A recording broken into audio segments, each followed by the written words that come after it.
अस्सलाम वालेकुम नाज़रीन। नाज़रीन ग्रामी, आलमी जंगी हालात में यहूदियों के चंद ऐसे मंसूबे बेनकाब हो रहे हैं जिनको मुकम्मल करने के लिए न्यू वर्ल्ड ऑर्डर की तैयारियां अरूज पर हैं। स्टेज सजाया जा चुका है और कई मुसलमान ममालिक को आपस में लड़वाने की कोशिश की जा रही है। आखिर यहूदी क्या चाहते हैं? आज हम आपको ऐसे हकायक बताएंगे जिन पर यकीन करना मुश्किल है। यहूदी कैसे पूरी दुनिया पर कब्जे की तैयारी कर रहे हैं और आने वाले दिनों में किस किस्म के फितने सर उठाएंगे। आइए इसको तारीख की मदद से समझने की कोशिश करते हैं। नाज़रीन ग्रामी, इसमें कोई शक नहीं कि आज यानी 2026 में दुनिया तेजी से बदल रही है।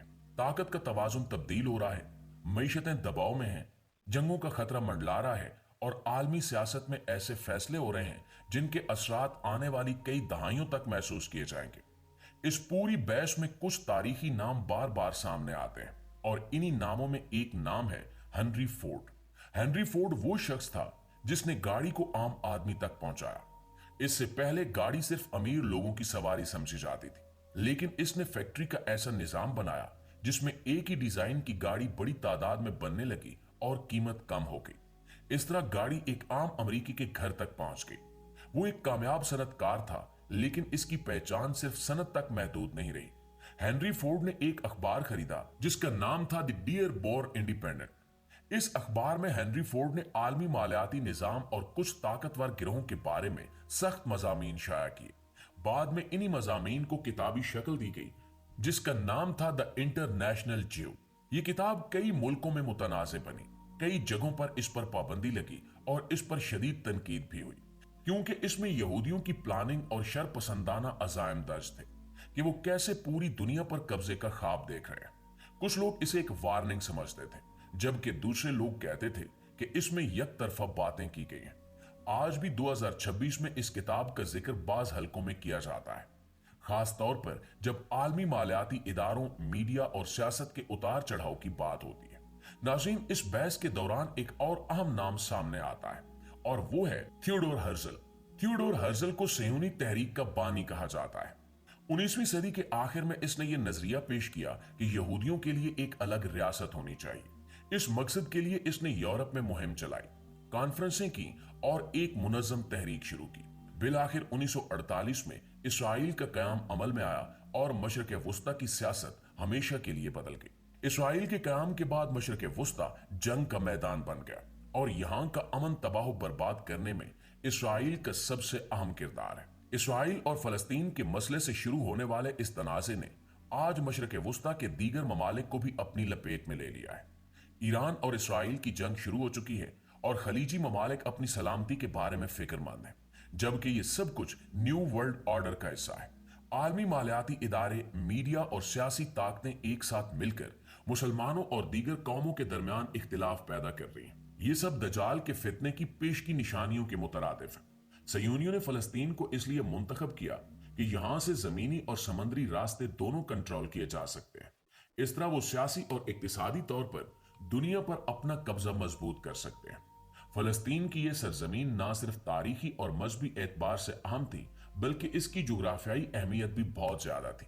इस जगह से एशियाई और अफ्रीकी ममालिक तक रसाई आसान थी और यही वजह थी कि सयूनियों ने फलस्तीन पर कब्जा करना जरूरी समझा।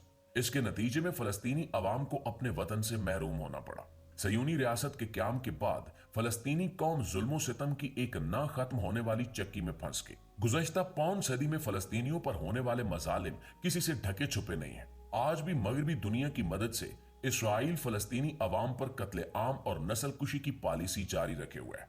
दोस्तों, सयूनी रियासत कायम होने के बाद फलस्तीनी अवाम के मजहबी और मुआशरती हकूक भी शदीद मुतासर हुए। सयूनियों ने न सिर्फ मुसलमानों को अपने मजहबी अकायद के खिलाफ खत्म करने की कोशिश की, बल्कि ईसाई फलस्तीनियों को भी निशाना बनाया। आज भी जहां फलस्तीनी मसाजिद इसराइल की जारियत का शिकार हैं, वहां चर्च भी बमबारी का निशाना बन रहे हैं। जैसे फलस्तीन, शाम और लबनान में ईसाई इबादत खाने तबाह किए जा रहे हैं, सयूनी अपने झूठे मजहबी अकायद से अपने पैरोकारों को ये यकीन दिला चुके हैं कि सयूनी दुनिया की सबसे बेहतरीन कौम है और अल्लाह की खास मखलूक है। इनके मुताबिक बाकी दुनिया की तमाम अक़वाम और तमाम मज़ाहिब के मानने वालों को फलस्तीन में न रहने और जिंदगी गुजारने का हक है। वो दीगर अक़वाम के कत्ल और नस्ल कुशी को जायज समझते हैं। यहां तक कि जो असल यहूदी मजहब के पैरोकार हैं, वो भी सयूनियों के जुल्मो सितम का शिकार है। सयूनी अकायद में एक अहम ख्याल ये भी शामिल है कि इसराइल की सरहदें नील से फुरात तक फैली हुई हैं। इस नजरिए के मुताबिक फलस्तीन पर कायम सयूनी रियासत इसराइल सिर्फ एक छोटी रियासत नहीं बल्कि एक अजीम रियासत होगी जिसे ग्रेटर इसराइल कहा जाता है।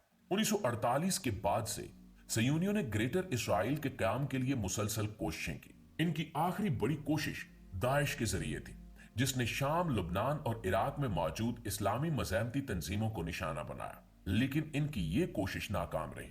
आज भी मौजूदा जंग इसी मकसद के तहत चल रही है। सयूनियों का इरादा है कि पूरे फलस्तीन को खाली करके लुबनान, शाम और इराक में भी कब्जा किया जाए ताकि वो अपने मजहबी अकीदे के मुताबिक ग्रेटर इसराइल कायम कर सके। मगर हमेशा की तरह इस बार भी इसराइल की ये मंसूबाबंदी नाकाम हो रही है। फलस्तीनी अवाम और मुज़ाहमती क़ुव्वतें इनके अज़ाइम को नाकाम बना रही हैं। प्यारे साथियों, ये सिर्फ एक सियासी या जुग्राफियाई मामला नहीं है, ये इंसानी हकूक, मजहबी आज़ादी और जिंदगी के बुनियादी हक का मामला है। फलस्तीनी अवाम ने कई दहाइयों से अपनी जमीन और अपने हकूक के लिए जदोजहद की है। वो जुल्म बर्बरियत के बावजूद हिम्मत नहीं हारते और दुनिया के सामने ये दिखा रहे हैं कि सच्चाई और हक की हमेशा फतह होती है। हमें याद रखना चाहिए कि फलस्तीन की सरजमीन ना सिर्फ मुसलमानों बल्कि पूरी इंसानी तारीख के लिए मुकद्दस है। ये जमीन मजहबी, तारीखी और जुग्राफियाई अहमियत की हामिल है। सयूनी रियासत के जुल्म के बावजूद फलस्तीनी अवाम की जदोजहद और कुर्बानियां हमें यह सबक देती हैं कि जुल्म के सामने कभी भी सर नहीं झुकाना चाहिए। यह भी जरूरी है कि हम दुनिया को यह बताएं कि फलस्तीनी अवाम के साथ होने वाले मजालिम महज फलस्तीन तक महदूद नहीं है, बल्कि ये इंसानी हकूक की खिलाफ वर्जी है जो पूरी दुनिया के जमीर को झंझोड़ती है। हर इंसान, चाहे वो किसी भी मजहब या कौमियत से ताल्लुक रखता हो, उसको हक है कि वो अमन में जिंदगी गुजारे।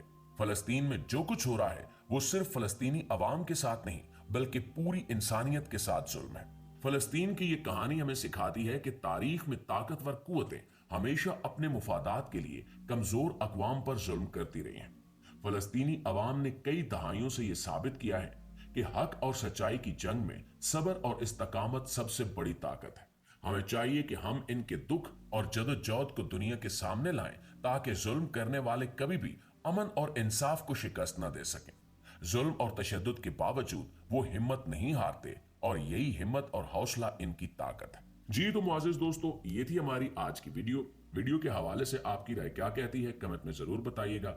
वीडियो अच्छी लगे, मालूमात में इजाफे का बायस बने तो हमारी कोशिश को एक लाइक और एक शेयर जरूर दीजिएगा। इंशाल्लाह आपकी खिदमत में हाजिर होते हैं कुछ नई वीडियोस के साथ। तब तक अपना ढेर सारा ख्याल रखिए। अल्लाह निगहबान।